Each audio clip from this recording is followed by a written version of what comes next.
அந்த ராமன் உங்களை காக்கட்டும். உன்னுடைய வாழ்க்கையை முடிக்க சிலர் திட்டம் தீட்டுகிறார்கள். உன்னுடைய வாழ்க்கையை முடிக்க அவர்களுக்கு அப்படி என்ன பெரிய ஆனந்தம் என்றுதானே உன்னுடைய கேள்வி. நான் எப்படிப்பட்ட வாழ்க்கையை வாழ்ந்து விட்டேன், என்னுடைய வாழ்க்கையை முடிக்க நினைக்கிறார்கள். இதுவும் உன்னுடைய கேள்வி, சரிதானே? உன்னுடைய வாழ்க்கையை பார்த்து சிலர் பொறாமைப்படுகிறார்கள். சிலர் பேர் பொறாமையில் ஆள்கிறார்கள். எதற்கு தெரியுமா? உன்னிடம் இருக்கும் செல்வத்தை பார்த்து அல்ல, உன்னுடைய நிம்மதியை பார்த்து. நமக்கு எவ்வளவு வந்தாலும் பத்தாதது போல்தான் இருக்கிறது. ஆனால் இவர் ஒருவர் மட்டும் கையில் வைத்துக் கொள்வதை வைத்து எப்படி இவ்வளவு சந்தோஷமாக இருக்கலாம் என்று ஏகப்பட்ட கேள்விகளை கேட்டு அந்த கேள்வியே பொறாமையாக மாறிவிட்டது. இதற்கு எல்லாம் பதில் கூறும் வண்ணமாக நீ என்ன செய்ய வேண்டும் என்றால், நிச்சயமாக சொல்ல வேண்டும் என்றால், அவர்களை நினைத்து நீ பரிதாபப்பட்டால் போதும். உன்னுடைய பரிதாபம் அவர்களிடம் இருந்து வரும் பொறாமையை அழித்துவிட்டு அது உனக்கு புண்ணியத்தை தேடித்தரும். உனக்கு ஒன்றும் புரியவில்லை, சரிதானே? என்னவென்றால், உன்னுடைய வாழ்க்கையை பார்த்தோ அல்லது உன்னுடைய வாழ்க்கையை முடிக்க வேண்டும் என்றோ ஏகப்பட்ட பேர் கங்கணம் கட்டிக்கொண்டு திரிவார்கள். அவர்களை எல்லாம் உன்னால் நிறுத்த முடியுமா என்று கேட்டால் நிச்சயமாக முடியாது. அதற்கு நீ என்னதான் செய்ய வேண்டும்? நான் கூறுகிறேன். அதற்கு நீ என்ன செய்ய வேண்டும் என்றால், நீ உன்னை பற்றியே தற்பெருமை பேசாமல் இருக்க வேண்டும். எல்லாம் இருந்தாலும் எதுவும் இல்லாதது போல் மிகவும் அமைதியானவனாக, சாந்தமாக, என்னிடம் இது இருக்கிறது என்று நீ அவர்களிடம் காட்டிக்கொள்ளாமல் நீ நீயாக இருந்தாலே போதும். எல்லா இடத்திலும் உன்னுடைய வாய் மட்டும்தான் உன்னை கெடுக்கிறதே தவிர வேறு எதுவும் கிடையாது. தயவு செய்து உன்னுடைய இந்த பெருமை பேசும் எண்ணத்தை விட்டுவிடு. பெருமை பேசுவதனால் யாருக்கு என்ன பயன்? அவர்கள் உன்னை பற்றி தெரிந்து பொறாமை கொள்வார்களே தவிர எந்த ஒரு நல்லதும் நடக்கப் போவது இல்லை. உன்னிடம் பசி என்று வந்து கை நீட்டுபவர்களுக்கு உன்னால் என்ன என்ன எல்லாம் செய்ய முடிகிறதோ அதையெல்லாம் செய்துவிடு. ஆனால் உனக்கு நிகராக இருப்பவர்களோ அல்லது உனக்கு எதிராக இருப்பவர்களோ அவர்களிடத்தில் நான் இவர்களுக்கு இதை செய்தேன், இதை செய்யவில்லை, இதை வாங்கி கொடுத்தேன், இதை அவர்களுக்கு அவர்களுடைய வாழ்க்கைக்காக நான் உதவி செய்தேன் என்று எல்லாம் கூற தேவையே இல்லை. நீ உதவி செய்வது உன்னுடைய பெருமைக்காக இல்லை, அவர்களுடைய தேவைக்காக. அதனால் உன்னுடைய இந்த குணம்தான் உன்னை எல்லா இடத்திலும் தாழ்த்தி இருக்கிறது. இடது கையில் உதவி செய்வது வலது கைக்கு தெரியக்கூடாது என்பார்கள்.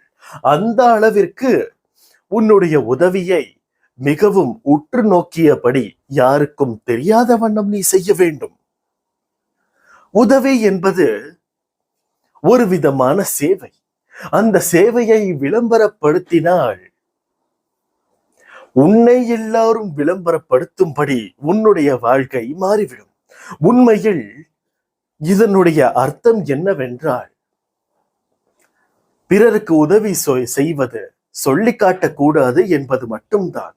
ஆனால் இப்பொழுது இருக்கக்கூடிய இந்த பூமியில், இந்த கலியுகத்தில் உனக்கு நான் இப்படி கூறினால்தான் நீ அதை ஏற்றுக்கொள்வாய். உதாரணத்திற்கு, நீ பிறருக்கு செய்யும் உதவியை யாரிடமும் கூறக்கூடாது. அது கடவுளிற்கு உகந்த விஷயம் இல்லை என்றால் மட்டும் நீ அதை கடைபிடிப்பாயா? நிச்சயமாக கிடையாது. ஆனால் இதுவே நீ உதவி செய்து அதை பிறரிடம் சொன்னால் அவர்கள் உன் மீது பொறாமைப்படுவார்கள் என்று கூறினால் அதை நீ ஏற்றுக்கொள்வாய் அல்லவா? இந்த மாய உலகத்தில் மனதை தவிர பொருளுக்கே மதிப்பு அதிகம் என்று மாறிவிட்டது. அப்படி இருக்கையில் நானும் அதற்கு தகுந்த ஆசிரியராக மாற வேண்டும் உனக்கு. அதனால் தான் சொல்கிறேன், உன்னை சுற்றி இருப்பவர்களை என்றும் மரியாதையுடன் நடத்து. அவர்கள் உன்னை ஏளனமாக பேசினாலும் பரவாயில்லை.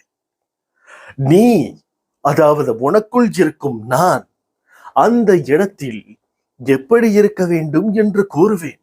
உதாரணத்திற்கு, உனக்கு எதிர்மறையான ஒரு எண்ணம் வரும் பொழுது அது வேண்டாம், நீ நேர்மறையாக செல் என்று உன்னுடைய மனதில் உதிக்கும் எண்ணங்கள் எல்லாம் என்னுடைய குரல்கள் மட்டும்தான். அதை நீ உதாசீனப்படுத்திவிட்டு என்ன செய்தாலும் அது உன்னுடைய வாழ்க்கைக்கு எதிராகத்தான் போகும். எத்தனை முறை நான் கூறியிருந்தேன் இதையெல்லாம் செய்யாதே என்று. அத்தனை முறையும் நீ அதை செய்தாய். இப்பொழுது உன்னுடைய நிலைமையை பார்த்தாயா? அதனால் தான் சொல்கிறேன், எல்லாவற்றிற்கும் தர்மம் என்று ஒரு விஷயம் இருக்கிறது. அந்த தர்மத்திற்கு கட்டுப்பட்டவர்கள் மட்டும்தான் இந்த உலகத்தில் பேரும் புகழுடனும் வாழ்கிறார்கள். தர்மத்தை விரித்து தலைவிரித்து ஆடுபவன் இறுதியில் ஆண்டவனால் நின்று கொள்ளப்படுகிறான். உன்னுடைய வாழ்க்கையின் நியதியும் முக்கியத்துவமும் எதை நோக்கி இருக்கிறது என்பது இந்த இரண்டு பாதையில் நீ எதை தேர்ந்தெடுக்கிறாயோ அதை பொறுத்து இருக்கிறது. தர்மத்தை மீறி நீ செய்யும் சில விஷயங்கள் உனக்கு இப்போது சந்தோஷத்தை கொடுக்கலாம். ஆனால் எதிர்காலத்தில் யாரும் உன்னை மதிக்க மாட்டார்கள்.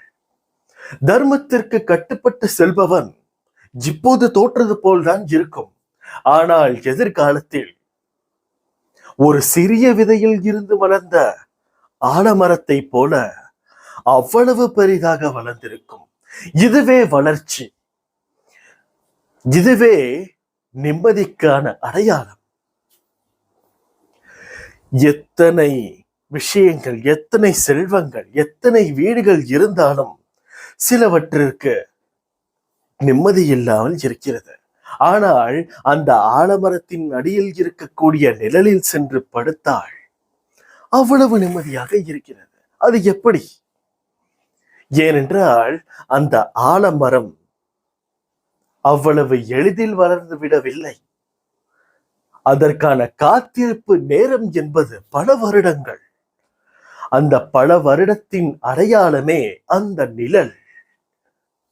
அதனால் தான் கூறுகிறேன், நீ வேகமாக சென்று எதையும் செய்ய போவது இல்லை. உன்னுடைய வாழ்க்கைக்கு என்ன தேவை என்று முடிவு செய்து பொறுமையாக ஒவ்வொரு விஷயத்தையும் நீ எடுத்து வைத்தாலே உனக்கு அந்தரங்க ஆட்சியாளனாக நான் இருக்கிறேன். அப்படி இருக்கும் பொழுது ஏதாவது ஒரு கெட்ட விஷயங்களை செய்யும் போது நிச்சயமாக என்னுடைய குரல் உன்னுடைய காதுகளில் ஒலிக்கும். அதை கேட்டு நீ நடந்தால் உன்னுடைய வாழ்க்கையில் நீ தப்பிப்பாய். இல்லையெனில் நீ யாரிடத்தில் வேண்டுமானாலும் மாட்டிக்கொள்வாய். அப்பொழுதும் காப்பாற்ற நான் வருவேன். ஆனால் நீயாக போய் உன்னுடைய பிரச்சனையில் மாற்றுவதற்காக சில விஷயங்களை நீயாகவே கையாள வேண்ட நேரிடும். அதற்கு தயாராக இருந்தால் நீ நடத்திக்கொள். இப்படிக்கு உன் சாயப்பா. அல்லாஹ்.